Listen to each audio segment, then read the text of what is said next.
ಇವತ್ತಿನ ಈ ಕಾರ್ಯಕ್ರಮದಲ್ಲಿ ತಾವೆಲ್ಲರೂ ಕೂಡ ಬಹಳ ಸಹಕಾರವನ್ನು ಕೊಟ್ಟಿದ್ದೀರಣ್ಣ. ಇನ್ನೊಂದು 2-3 ವಿಚಾರಗಳನ್ನ ನಾನು ಮಾತಾಡಿ ನನ್ನ ಮಾತಿಗೆ ವಿರಾಮ ಕೊಡ್ತೇನೆ. ಯಾಕೆಂದರೆ ಊಟದ ಸಮಯ, ನಿಮ್ಮೆಲ್ಲರನ್ನೂ ಕೂಡ ಹೆಚ್ಚಾಗಿ ನಾನು ಕೂರಿಸ್ಕೊಳ್ತಕ್ಕಂಥದಕ್ಕೆ ನನಗೆ ಮನಸ್ಸು ಒಪ್ತಾ ಇಲ್ಲ. 1-2 ವಿಚಾರನ ಹೇಳ್ತೇನೆ. ಇವತ್ತು ದೇವನಹಳ್ಳಿ ಒಂದು ಮೀಸಲ ಕ್ಷೇತ್ರ. ಕಳೆದ 2.25 ವರ್ಷ ಆಯಿತು ಕಾಂಗ್ರೆಸ್ನ ಪಕ್ಷ ಆಡಳಿತಕ್ಕೆ ಬಂದಿದ್ದಾರೆ.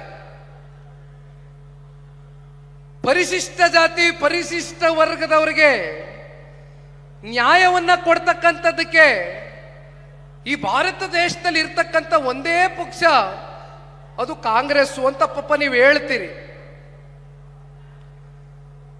ಅಷ್ಟೆಲ್ಲ ನೀವು ಪರಿಶಿಷ್ಟ ಜಾತಿ ಪರಿಶಿಷ್ಟ ವರ್ಗದವರ ಮೇಲೆ ನಿಮಗೆ ಪ್ರೀತಿ, ನಿಮಗೆ ಅಭಿಮಾನ ಇದ್ದಿದ್ರೆ ಯಾಕಣ್ಣ ಪ್ರತಿ ವರ್ಷ SCP TSP ಹಣ, ದಲಿತ ಕೇರಿ ಕಾಲನಿಗಳ ಅಭಿವೃದ್ಧಿಗೆ ಇಟ್ಟಿರ್ತಕ್ಕಂಥ ಹಣ ಕಳೆದ ವರ್ಷ ಬಹುಶಃ 11,500 ಇಂದ 12,000 ಕೋಟಿ 5 ಗ್ಯಾರಂಟಿಗಳ ಹೆಸರಲ್ಲಿ ಅದನ್ನ ದುರ್ಬಳಕೆ ಮಾಡ್ಕೊಂಡು ಹೊಟ್ಟೋಗಿದ್ದೀರಿ. ಈ ವರ್ಷ 17,000 ಕೋಟಿ SCP TSP ಹಣವನ್ನ ಸಂಪೂರ್ಣವಾಗಿ ಅದು ಎಲ್ಲಿಗೆ ಬಳಸ್ಕೊಂಡಿದ್ದೀರಿ ಅಂತ ನನಗಂತೂ ಗೊತ್ತಿಲ್ಲ.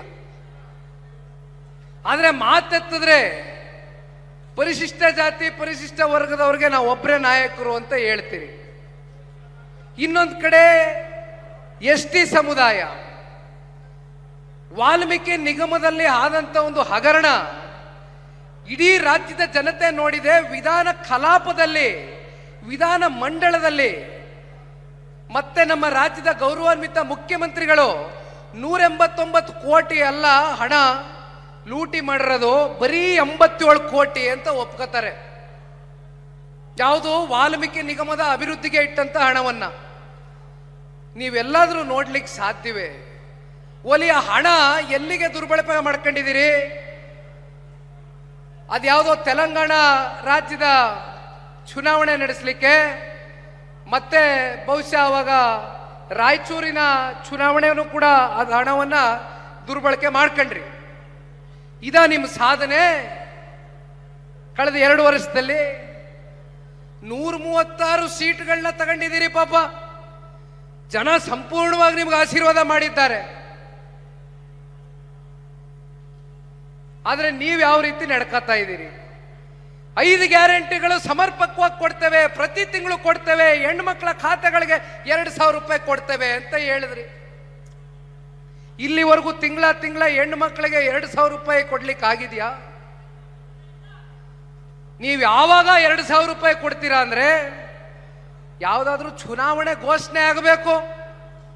ಬಂತು ಲೋಕಸಭೆ ಚುನಾವಣೆ, ಬಂತು ರಾಜ್ಯದ 3 ಉಪಚುನಾವಣೆ, ಆಗ ತಗೊಂಬಂದು 2,000 ರೂಪಾಯಿ 4 ತಿಂಗಳದು 5 ತಿಂಗಳದು ಸೇರಿಸಿ ಒಂದೇ ಸಲ ಹಾಕೋದು. ಇದು ನೀವು ನಡ್ಕೊಳ್ತಾ ಇರ್ತಕ್ಕಂಥ ರೀತಿ. ಇದೆಲ್ಲದಕ್ಕೂ ನಾಡಿನ ಜನತೆ ಉತ್ತರ ಕೊಡ್ತಕ್ಕಂಥ ದಿನಗಳು ಬಹಳ ದೂರ ಇಲ್ಲ. ನನಗೆ ಒಂದು ರೈತರ ನಿಯೋಗ ಬಂದು ಭೇಟಿ ಮಾಡಿದ್ರು. ತಂಬಾಕು ಬೆಳೀತಕ್ಕಂಥವ್ರು, ಮಾವು ಬೆಳೀತಕ್ಕಂಥವ್ರು ನಮ್ಮ ಚಿಕ್ಕಬಳ್ಳಾಪುರ ಮತ್ತು ಕೋಲಾರ ಜಿಲ್ಲೆಯಲ್ಲಿ ಬಹಳ ಜನ ಇದ್ದಾರೆ. ಅವರು ಸಂಕಷ್ಟದಲ್ಲಿದ್ದಂಥ ಸಂದರ್ಭದಲ್ಲಿ ಅವರು ಬೆಳೆದಂತ ಸಂಪೂರ್ಣ ಬೆಳೆಯನ್ನ ಖರೀದಿ ಮಾಡ್ತಕ್ಕಂಥದಕ್ಕೆ ಆದೇಶವನ್ನು ಹೊರಡಿಸಿದ್ದು ಇದೇ ಸನ್ಮಾನ್ಯ ಕುಮಾರಣ್ಣ ಅವರು ತಗೊಂಡಂತ ಒಂದು ನೇತೃತ್ವ. ಕೇಂದ್ರದ ಕೃಷಿ ಸಚಿವರು ಶಿವರಾಜ್ ಸಿಂಗ್ ಚೌಹಾಣ್ ರವರಿಗೆ ಒಂದು ಪತ್ರವನ್ನ ಬರೀತಾರೆ, ಒಂದು ಫೋನ್ ಕಾಲ್ ಮಾಡ್ತಾರೆ, ನಮ್ಮ ರೈತರನ್ನ ಉಳಿಸಿ, ನಮ್ಮ ರೈತರನ್ನ ಬದುಕಿಸಿ ಅಂತಕ್ಕಂಥದನ್ನ ಸನ್ಮಾನ್ಯ ಕುಮಾರಣ್ಣ ಅವರು ಹೇಳಿದಂಥ ಸಂದರ್ಭದಲ್ಲಿ ಸಕಾರಾತ್ಮಕವಾಗಿ ಕೇಂದ್ರದ ಕೃಷಿ ಸಚಿವರು ಸ್ಪಂದನೆಯನ್ನ ಕೊಡ್ತಾರೆ. ಅದೆಂಗೋ ಗೊತ್ತೋ ಗೊತ್ತಿಲ್ಲದೇನೋ ನಮ್ಮ ರಾಜ್ಯದ ಕೃಷಿ ಸಚಿವರು ವಿಧಾನಸಭೆಯಲ್ಲಿ ಒಪ್ಕೊಬಿಟ್ಟಿದ್ದಾರೆ. ಇದು ಕುಮಾರಣ್ಣನ ಶಕ್ತಿ ಏನಿದೆ ಅಂತಕ್ಕಂಥದನ್ನ ಹಾಗೂ ರೈತರ ಪರವಾಗಿ ಅವ್ರಿಗಿರ್ತಕ್ಕಂಥ ಕಾಳಜಿ ಏನಿದೆ ಅಂತಕ್ಕಂಥದನ್ನ ಗೊತ್ತೋ ಗೊತ್ತಿಲ್ಲದೇನೋ ಒಪ್ಕೊಂಡಿದ್ದಾರೆ. ಕಲಾಪದಲ್ಲಿ ಬಹುಶಃ ಅದು ಸೋಷಿಯಲ್ ಮೀಡಿಯಾಗಳಲ್ಲಿ ಅನೇಕ ಪ್ಲಾಟ್ಫಾರ್ಮ್ಗಳಲ್ಲಿ ಓಡ್ತಾ ಇತ್ತು. ಒಂದು ಮಾತು ಕೊನೆಯದಾಗಿ ಹೇಳ್ತೀನಿ, ಕಾಂಗ್ರೆಸ್ನವರೇ ದಯಮಾಡಿ ಎಚ್ಚರಿಕೆಯಿಂದ ಇರಿ. ಸನ್ಮಾನ್ಯ ಸಿದ್ದರಾಮಣ್ಣ ಅವರ ರಾಜಕಾರಣದ ಇತಿಹಾಸ ನಿಮ್ಮೆಲ್ರಿಗೂ ಗೊತ್ತಿದೆ. ಅವರು ಉಂಡ ಮನೆಗೆ ದ್ರೋಹ ಬಗೆತಕ್ಕಂಥದ್ರಲ್ಲಿ ಯಾವಾಗಲೂ ಕೂಡ ಇದೇ ರೀತಿ ತೋರಿಸ್ಕೊಂಡ್ ಬಂದಿರತಕ್ಕಂಥದ್ದು ಅವ್ರ ರಾಜಕಾರಣ. ನೀವೇನಾದ್ರೂ ಮುಖ್ಯಮಂತ್ರಿ ಕುರ್ಚಿನ ಏನಾದ್ರೂ ಒಂದು ಸ್ವಲ್ಪ ಅಳ್ಳಾಡ್ತಾ ಇದೆ ಅಂದ್ರೆ ನಿಮ್ನೆಲ್ಲರನ್ನೂ ಅಳ್ಳಾಡಿಸ್ಬಿಟ್ಟು ಮಲಗಿಸ್ಬಿಟ್ಟು ಹೊಂಟೋಯ್ತಾರೆ ಮಾನ್ಯ ಮುಖ್ಯಮಂತ್ರಿಗಳು. ಅವ್ರು ಯಾವ ತೀರ್ಮಾನ ಬೇಕಾದ್ರೂ ತಗೊಳ್ತಕ್ಕಂಥದಕ್ಕೆ ಯಾವ ಹಂತಕ್ಕೆ ಬೇಕಾದ್ರೂ ಹೋಗ್ತಾರೆ ಅಂತಕ್ಕಂಥದ್ದನ್ನ ನಾವೆಲ್ಲರೂ ನೋಡಿದ್ದೀವಿ. ಎಲ್ಲಿವರೆಗೂ ಕಾಂಗ್ರೆಸ್ಸು, ನೀವು ಮುಖ್ಯಮಂತ್ರಿ ಕುರ್ಚಿ ಭದ್ರವಾಗಿರೋವರೆಗೂ ಕಾಂಗ್ರೆಸ್ಸು, ಆಮೇಲೆ ಯಾವ ಕಾಂಗ್ರೆಸ್ಸು? ಹಾಗಾಗಿ ನಿಮ್ಮ ಒಳಗಡೆ ಇರ್ತಕ್ಕಂಥ ಮಂತ್ರಿ ಮಂಡಳದಲ್ಲಿ ಆಗ್ತಾ ಇದೆಯಲ್ಲ, ಪಾಪ ಕಾಂಗ್ರೆಸ್ನಲ್ಲಿ ಇರ್ತಕ್ಕಂಥ ಮಂತ್ರಿಗಳು ವಾಸ್ತವಾಂಶ ಮಾತಾಡಿದ್ರೆ ಮರುದಿನವೇ ವಜಾ ಮಾಡಿಬಿಡ್ತಾರೆ. ವಾಸ್ತವಾಂಶ ಮಾತಾಡಂಗೇ ಇಲ್ಲ ಕಾಂಗ್ರೆಸ್ನಲ್ಲಿ. ಏನು ನಾವು ಡೆಮಾಕ್ರಸಿ ಅಂತ ಮಾತಾಡ್ತೀವಿ, ಆ ಪಕ್ಷದ ಒಳಗಡೆ ಒಂದು ಡೆಮಾಕ್ರಸಿ ಸಿಸ್ಟಮ್ ಏನಿರಬೇಕು, ಆ ಸಿಸ್ಟಮ್ ಅಂತಕ್ಕಂಥದ್ದೇ ಕಾಂಗ್ರೆಸ್ ಅಲ್ಲಿ ಇಲ್ಲ. ಒಟ್ಟಾರೆಯಾಗಿ ಕೇಂದ್ರದ ನಾಯಕರ ವಿರುದ್ಧವಾಗಿ ಅನ್ನೋದಕ್ಕಿಂತ ಹೆಚ್ಚಾಗಿ ಇರ್ತಕ್ಕಂಥ ವಾಸ್ತವಾಂಶ ಮಾತನಾಡಿರ್ತಕ್ಕಂಥ ಸಿದ್ದರಾಮಣ್ಣನ ಆಪ್ತ ಬಳಗದ ಮಂತ್ರಿ ಮಂಡಳದ ಒಬ್ಬ ಮಂತ್ರಿಯನ್ನ ಪಾಪ ವಜಾ ಮಾಡಿಬಿಟ್ರಲ್ಲ.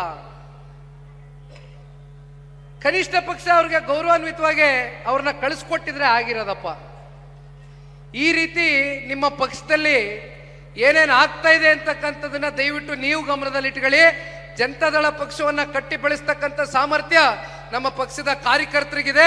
ಸನ್ಮಾನ್ಯ ದೇವೇಗೌಡರು ಸಾಹೇಬರ ಮಾರ್ಗದರ್ಶನದಲ್ಲಿ ಎಲ್ಲ ನಮ್ಮ ಹಿರಿಯ ಶಾಸಕ ಮಿತ್ರರು ಈಗಾಗಲೇ ಅವರು ಕೂಡ ಬಹಳ ಛಲದಿಂದ ವಿಧಾನ ಮಂಡಲದಲ್ಲಿರ್ಬೋದು, ಸದನದ ಹೊರಗಡೆ ಇರ್ಬೋದು, ಅವರ ಹೋರಾಟವನ್ನ ಮಾಡ್ತಾ ಇದ್ದಾರೆ. ಹೋರಾಟ ಅಂತಕ್ಕಂಥದ್ದು ಎಂದೂ ಕೂಡ ಜನತಾದಳ ಪಕ್ಷ ಮರ್ತಿಲ್ಲ, ಮರೆಯೋದಿಲ್ಲ. ಸದಾಕಾಲ ರಾಜ್ಯದ ಜನತೆಯ ಪರವಾಗಿ ಹೋರಾಟವನ್ನ ಮಾಡ್ತೇವೆ. ಇನ್ನೂ ಸಾಕಷ್ಟು ಬೀದಿಗಿಳಿದು ಹೋರಾಟ ಮಾಡ್ತಕ್ಕಂಥ ದಿನಗಳು ಕೂಡ ನಾವು ಎದುರು ನೋಡಬೇಕಾಗ್ತದೆ. ಆದರೆ ಇವತ್ತು ಮತ್ತೊಮ್ಮೆ ನಾರಾಯಣ ಸ್ವಾಮಣ್ಣ ಅವರಿಗೆ ಇವತ್ತಿನ ಈ ಕಾರ್ಯಕ್ರಮ ನೋಡಿ, ಆ ಮಕ್ಕದಲ್ಲಿ ಆ ಕೈ ಹಿಂಗೆ ಇಟ್ಕೊಂಡಿದ್ದು, ಆ ಕೈ ಇಳಿಲೇ ಇಲ್ಲ, ಈಗ ಇಳಿಸೋರು ಅಷ್ಟೇ. ಆ ವ್ಯಾನ್ನಲ್ಲಿ ಹಿಂಗೆ ಇಟ್ಕೊಂಡಿದ್ದು ಹಂಗೆ ಇದ್ರು. ಇಂಥ ವ್ಯಕ್ತಿಯವ್ರನ್ನ ದಯಮಾಡಿ ಮನವಿ ಮಾಡ್ತಾನಣ್ಣ. ಏನೋ ಹಿಂದೆ ಚುನಾವಣೆಯಲ್ಲಿ ಸಣ್ಣ ಪುಟ್ಟ ಏರ್ಪೇರ್ಗಳಾಗಿರ್ಬೋದು, ಆಗ್ತವೆ, ಅದೆಲ್ಲ ಸ್ವಾಭಾವಿಕ. ಅದು ಹೆಚ್ಚು ಮನಸ್ಸಿಗೆ ತಗೊಳಕ್ ಹೋಗಲ್ಲ, ಅವ್ರು ತಗೊಳ್ತಕ್ಕಂಥ ವ್ಯಕ್ತಿತ್ವನೂ ಅಲ್ಲ. ಆದರೆ ದಯವಿಟ್ಟು ಇಂಥವ್ರನ್ನ ಉಳಿಸ್ಕೊಳ್ಳಿ, ದಯವಿಟ್ಟು ಕೈ ಬಿಡಬೇಡಿ. ಯಾವಾಗಲೂ ನಿಮ್ಮ ಜೊತೆಯಲ್ಲಿರ್ತೇವೆ. ಕ್ಷೇತ್ರದ ಸರ್ವೋತ್ತಮುಖ ಅಭಿವೃದ್ಧಿಗೆ ಮುಂದಿನ ದಿನಗಳಲ್ಲಿ ಸನ್ಮಾನ್ಯ ಕುಮಾರಣ್ಣ ಅವರು, ನಮ್ಮ ಪಕ್ಷ ಸದಾಕಾಲ ದೇವನಹಳ್ಳಿ ತಾಲೂಕಿನ ಮಹಾಜನತೆಯ ಋಣವನ್ನ ತೀರಿಸ್ತಕ್ಕಂಥ ಪ್ರಾಮಾಣಿಕ ಕೆಲಸವನ್ನ ಮಾಡ್ತೇವೆ ಅಂತಕ್ಕಂಥದನ್ನ ಈ ಸಂದರ್ಭದಲ್ಲಿ ಹೇಳ್ತಾ, ಮತ್ತೊಮ್ಮೆ ಮಗದೊಮ್ಮೆ ಇಲ್ಲಿ ಸೇರಿರ್ತಕ್ಕಂಥ ಎಲ್ಲ ನಮ್ಮ ಪಕ್ಷದ ಮುಖಂಡರು, ಕಾರ್ಯಕರ್ತ ಬಂಧುಗಳಿಗೆ ಇವತ್ತಿನ ಕಾರ್ಯಕ್ರಮ ಒಂದು ಐತಿಹಾಸಿಕವಾದಂಥ ಕಾರ್ಯಕ್ರಮ. ನಿಮ್ಮೆಲ್ಲರ ಹೋರಾಟ, ನಿಮ್ಮೆಲ್ಲರ ಶ್ರಮ, ನಿಮ್ಮೆಲ್ಲರಿಗೂ ಕೂಡ ಹೃದಯ ತುಂಬಿದ ಧನ್ಯವಾದಗಳು, ಅಭಿನಂದನೆಗಳು. ನಮ್ಮ ಯುವ ಘಟಕದ ತಾಲೂಕಿನ ಅಧ್ಯಕ್ಷರು ರವಿ ಅಣ್ಣ ಅವರು ಕೂಡ ಸಾಕಷ್ಟು ಹೋರಾಟವನ್ನು ಮಾಡಿದ್ದಾರೆ. ಇವತ್ತು ಯುವಕರ ಜೊತೆ ಬಹಳ ಅಚ್ಚುಕಟ್ಟಾಗಿ ಕಾರ್ಯಕ್ರಮ ಮಾಡಿಕೊಟ್ಟಿದ್ದೀರಣ್ಣ. ಊಟದ ವ್ಯವಸ್ಥೆ ಆಗಿದೆ, ದಯಮಾಡಿ ತಾವೆಲ್ಲರೂ ಊಟ ಮಾಡಬೇಕು ಅಂತಕ್ಕಂಥದ್ದು ಈ ಸಂದರ್ಭದಲ್ಲಿ ಕೋರ್ಕೊಳ್ತಾ, ಮತ್ತೆ ನನಗೆ ಮಾತನಾಡೋದಕ್ಕೆ ಅವಕಾಶ ಮಾಡಿಕೊಟ್ಟಂತ ನಿಮ್ಮೆಲ್ಲರಿಗೂ ವಂದಿಸಿ ನನ್ನ ಎರಡು ಮಾತಿಗೆ ವಿರಾಮವನ್ನು ಕೊಡ್ತೇನೆ. ಧನ್ಯವಾದ. ಜೈ ಹಿಂದ್, ಜೈ ಕರ್ನಾಟಕ, ಜೈ ಜನತಾದಳ. ಸ್ವಾದಿಷ್ಟತೆಯ ಸ್ವಾದ, ತಾಜಾತನದ ಆಹ್ಲಾದ, ಉತ್ತಮ ಆರೋಗ್ಯ ಮತ್ತು ಹೆಚ್ಚಿನ ರೋಗ ನಿರೋಧಕ ಶಕ್ತಿಯ ವೃದ್ಧಿಗೆ ಈಗ ನಿಮಗೆ ಸಿಗುತ್ತಿದೆ ಉತ್ತಮ ಗುಣಮಟ್ಟದ ಪೌಷ್ಟಿಕಾಂಶ Shri Vaidik millet health mix. ಇದು ಸಿರಿಧಾನ್ಯಗಳ ಸಂಪತ್ತು.